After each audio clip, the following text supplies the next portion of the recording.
Aproveitando esse ensejo, faço uma pergunta para você nesse momento.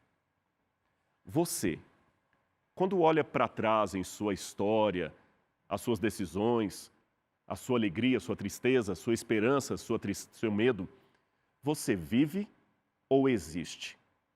Você realmente curte a vida ou vai gastando os dias enquanto a morte não chega? Para muitas pessoas, a vida ou a existência é apenas uma luta diária com a morte, sabendo que um dia ele vai perder a batalha. Eu quero mostrar uma outra coisa interessante aqui para vocês. Isso aqui é uma imagem que me chama muita atenção no Oriente Médio das ovelhas com o seu pastor. Quando Jesus falou originalmente, eu vim para que tenham vida e a tenham em abundância, ele fala dentro de um contexto do Oriente Médio onde ele se traduz como sendo o bom pastor.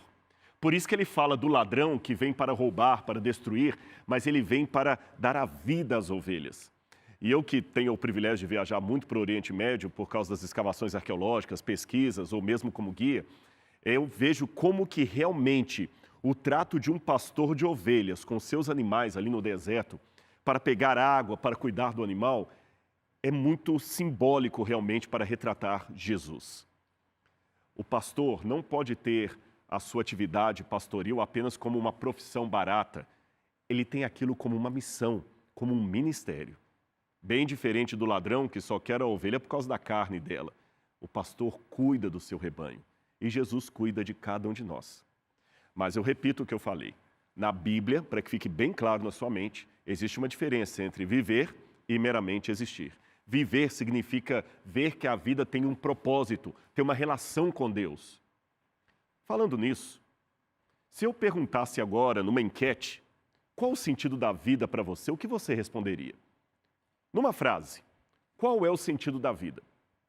Em alguns segundos eu gostaria que você pensasse e respondesse mentalmente, porque mesmo que eu não possa receber a sua resposta, você estará participando desse nosso bate-papo. Qual é o sentido da vida para você? Você já parou, pelo menos, para pensar sobre isso? Aliás, deixe-me dizer que, continuando a temática de ontem do sofrimento, às vezes Deus permite que você tenha um sofrimento, uma desdita, porque muitas vezes é no momento da dor que nós paramos para pensar um pouco sobre o sentido da vida. Preste atenção, quando você recebe a notícia que um ente querido morreu ou que você está com uma doença terminal, naquela hora você começa a pensar em muitas coisas que talvez você não pensaria quando estivesse apenas comemorando o campeonato de futebol. Eu não quero dizer com isto que Deus é um sádico que está mandando todo o sofrimento, toda a doença, toda a provação, apenas para você filosofar sobre a vida. Não, não. O que está acontecendo com você, eu afirmo, não é da vontade de Deus. Mas Deus é especialista em reciclagem e Ele pode tirar bênçãos de onde nós só vemos problemas, maldições e desgraças. Nesse meio tempo, você deve ter pensado na pergunta que eu fiz. Qual o sentido da vida para você? Esta pergunta foi feita por especialistas de Harvard a 200 homens e mulheres que formaram o pensamento ocidental moderno. E ela foi colocada numa revista. Eu quero mostrar para vocês aqui. Esta revista, o Jornal de Psicologia Humanística, ela tem várias pessoas assinando ali, Richard Kinner, Jerry Kerners, Nancy Tribinisi e Christian Van Pleinbroek. Todos esses aqui são doutorandos e fizeram uma pesquisa conjunta com o Departamento de Psicologia da Universidade de Harvard. E veja qual foi o tema da pesquisa deles. O que pessoas eminentes têm dito acerca do sentido da vida. Como eu falei, eles queriam, de certa forma, entrevistar pelo menos as 200 maiores mentes, as 200 mentes mais brilhantes que forjaram, de certa forma, com sua influência, o pensamento ocidental contemporâneo. Muitas dessas mentes, evidentemente, já morreram. Então, eles fizeram uma verdadeira pesquisa em todos os escritos que aquelas pessoas deixaram, todos os seus textos, todos os seus pensamentos, toda a sua filosofia. E não foram apenas intelectuais que foram pesquisados nesta lista de mais de 200 nomes. Eles procuraram também figuras do mundo pop, do mundo da arte, do mundo da música, do mundo da TV, da literatura, das artes, do cinema.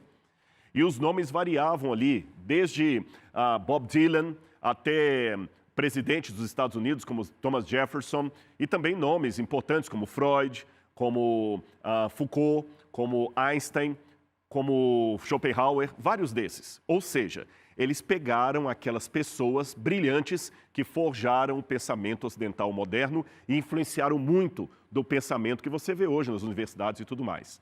E com um detalhe interessante. Eles procuraram pessoas que eram proeminentemente céticos em relação a Deus e até hostis em relação à religião.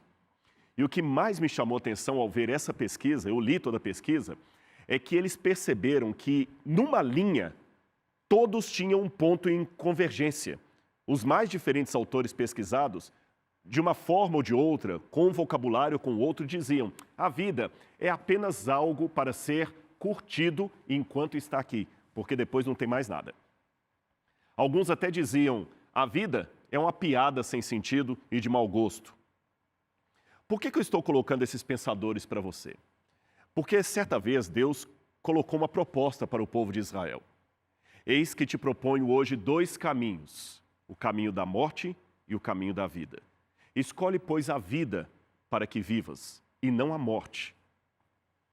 Então, para ser bem coerente, eu gosto de ler não somente os autores religiosos, os autores bíblicos, mas eu também pesquiso bastante em autores não religiosos. E eu sei apreciar aquilo deles que é para ser apreciado. Às vezes, quando você está lendo um autor que é até hostil à religião, que eu discordo dele, eu não posso incorrer no erro de demonizá-lo apenas porque ele diz coisas que são contrárias à minha fé. Também não posso cometer o equívoco de jogar fora água suja, a bacia e o menino junto. Por exemplo, eu discordo de muitas conclusões de Freud, eu discordo de muitas conclusões de Nietzsche, mas ainda assim eu admiro o brilhantismo deles e posso, com base no que eles escreveram, compreender por que eu penso como eu penso. E mais, isto eu faço um incentivo a todos os que são meus alunos e a você que está estudando na faculdade.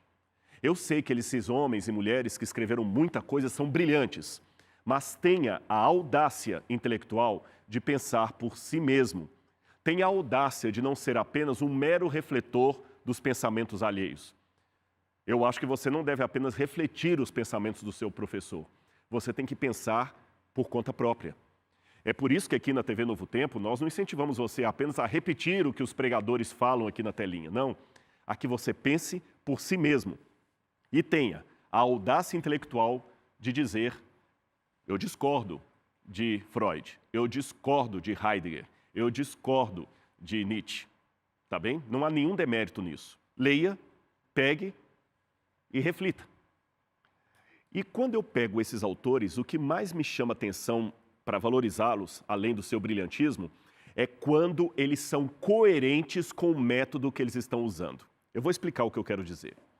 Eu posso até discordar das ideias de um pesquisador, mas se a conclusão a que ele chega é coerente com as premissas com as quais ele está trabalhando, eu tenho que honestamente bater palmas para ele, mesmo que eu discordar das conclusões dele, porque há uma coerência entre o que ele tem como pressuposto e os resultados que ele obtém. Ele não mascara os resultados, percebeu? Ele não mascara, ele não dilui os resultados.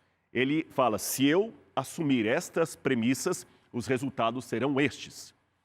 E assim sendo, quando eu pego muitos filósofos ateus que são honestos com o seu ateísmo, eu admiro quando eles chegam à conclusão de dizer: a vida não é nada.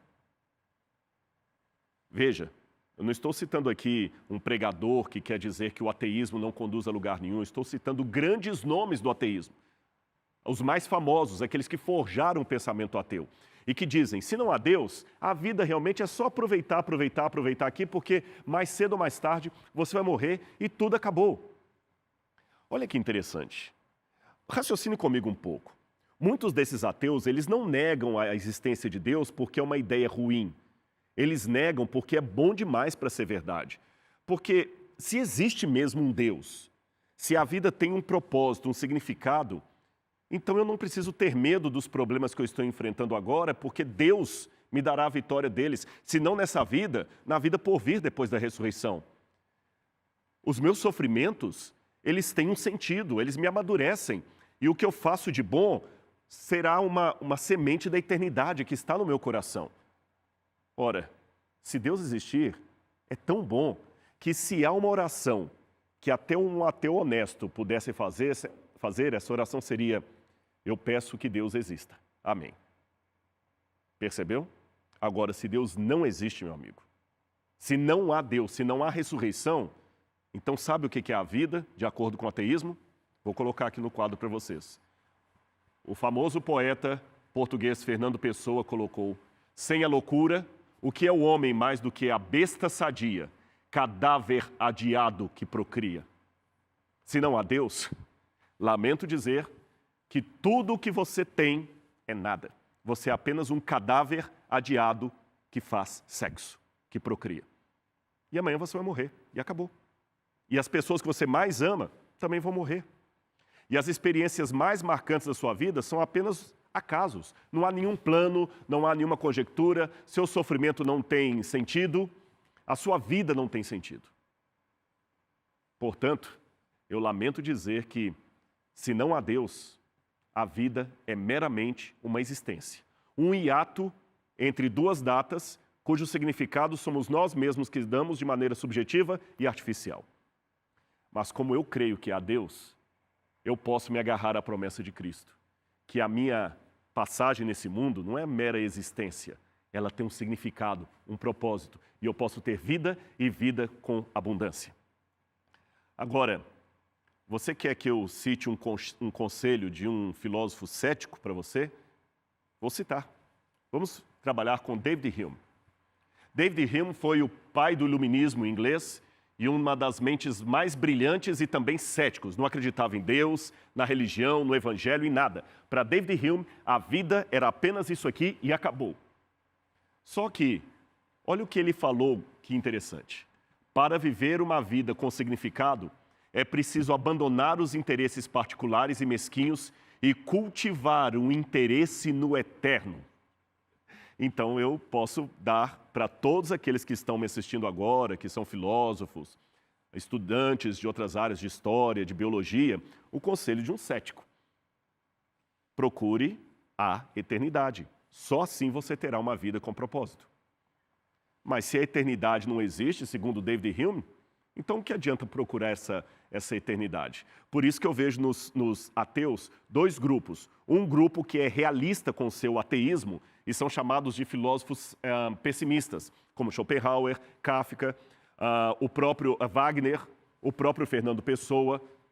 Triste o pensamento, né? Somos apenas cadáveres adiados que procriam. Mas há outros filósofos ateus que tentam ficar procurando argumentos artificiais para dar um significado para a vida quando ela não